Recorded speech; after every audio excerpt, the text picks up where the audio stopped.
Now, it's important for us then to know, what does it really take to be a successful entrepreneur? It's okay. I will give you 7 golden rules of how to become a successful entrepreneur anywhere in the world. There are 7 golden rules. In Christendom, we call it divine ideas. In academics or professionalism, we call it perceived ideas. Now, for you to be a successful businessman or an entrepreneur, you can't do it outside ideas. All we're trading in this world is ideas. These seats myself and you are sitting on was someone's idea yesterday. These dresses we are wearing, we are cutting in the farms. They are someone's idea. Everything you see we call business today is a product of someone's idea. So we start, the number 1 golden rule is 1, identification of a perceived idea. When you sleep, when you are going on in the street, anytime something crop up in your mind, that's an idea. Write it down. But people think they are just flashes. They are not flashes.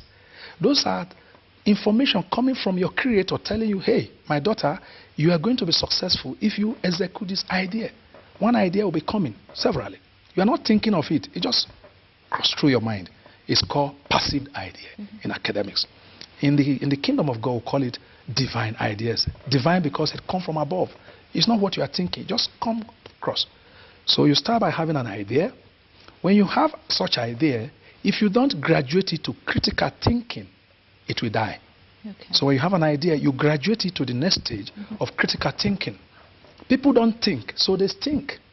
If you don't want to think, you think. You think. God gave us brains so that he can rest.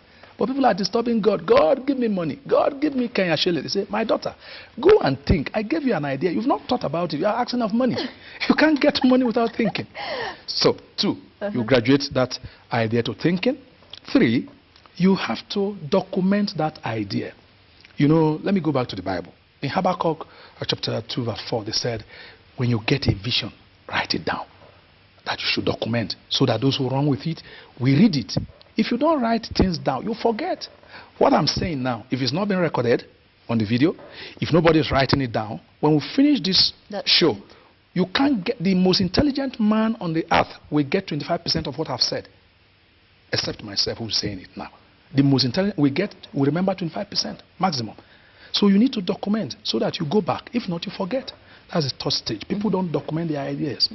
If you have documented your ideas, you now start thinking, the team members, who are those that are going to have this business work, this skill, this talent? How many people do I need?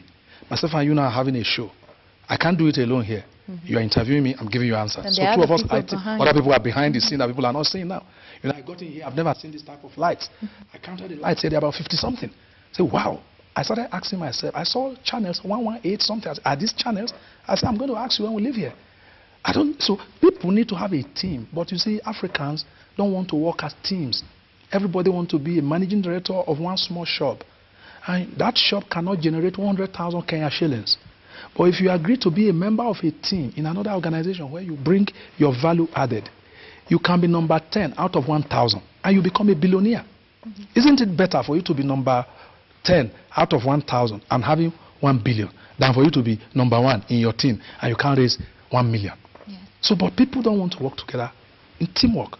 Teamwork, there's nothing one man can do. You can't do much. So you need people. You delegate authorities. So you have to get a team. Haven't gotten a team, now the 15 is to gather your resources. When we talk about resources again, our people think money. They want cash. No, it's not money. Resources have a lot of things. Look, if you go to the bank to borrow money, that's why they tell you to bring collateral. It's very difficult to access funds in the bank in Kenya. True or false? In Nigeria, very difficult. I don't know of here. You can't get money. They want to be sure that if they give you money, you're not going to put it on the drains. So when they say resources, we're talking about this idea that you say you have. Have you graduated into critical thinking? Do you have the skill of the business you want to do? Where's your track record? Have you done it before in the past? Do you have the technical knowledge of this business? What understanding do you have? Where is the market? What is your cash flow projection? Have you done a business plan? How is it going to be sold? Where are your spare parts?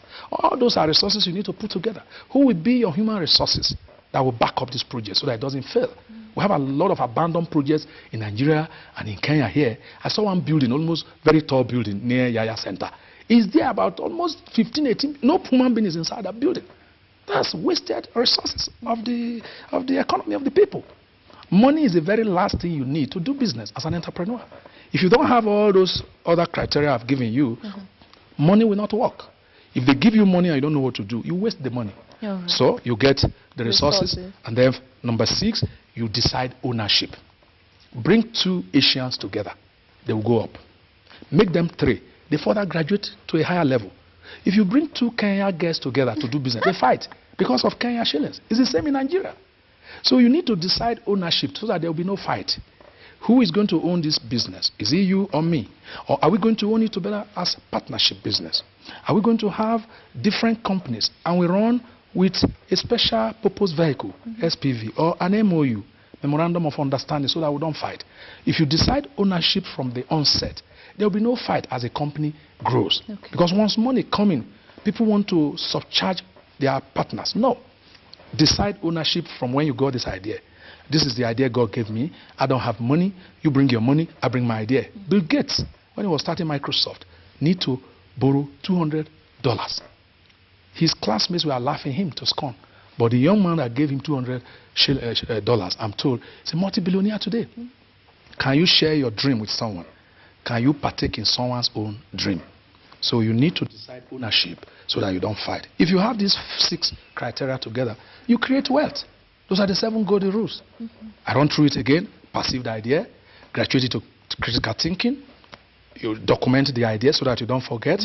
You form a team, gather resources, and you decide ownership, and then you create wealth. 7. And you know letter 7 means perfection. All right. We have to take a short break, but okay. Thank you so much for sharing that with us. You know, most of the time we pay to get that information in a class. Yes. You're watching Good Morning Kenya, and we're speaking to Dr. Pastor Mike Oladun, who's an entrepreneur. He's also a teacher in entrepreneurship, and he's talking to us about how to be a successful entrepreneur. And there's one thing that he has said that has just, you know, a quote that I think we'll run with today. He says, if you don't think, you will stink. So it's time we started really thinking and engaging ourselves. We take a short break, but once we come back, we continue our discussion.